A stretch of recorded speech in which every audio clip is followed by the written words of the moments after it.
क्या आप जानते हैं कि बर्तानिया का सबसे काबिल औतमाद डॉक्टर दरअसल तारीख का सबसे खतरनाक कातिल था।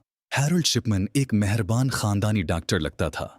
मरीज इससे मोहब्बत करते थे, खानदान इस पर भरोसा करते थे। लेकिन 30 साल तक वो अपने मरीजों को कत्ल कर रहा था। इसका तरीका सादा था, डिमोरफाइन का महलिक इंजेक्शन। मरीज चंद मिनटों में मर जाते। खानदान उसका शुक्रिया अदा करते कि उसने उनके अजीजों की तकलीफ कम कर दी। वो नहीं जानते थे कि वो कातिल का शुक्रिया कर रहे हैं। शिपमैन ने वसीयतनामे भी जाली बनाए, लाखों पाउंड्स चराए। जब एक खानदान को शक हुआ तो डरावनी हकीकत सामने आई। 250 से ज्यादा लोग, सबको उसने कत्ल किया था। जेल में उसने खुदकशी कर ली।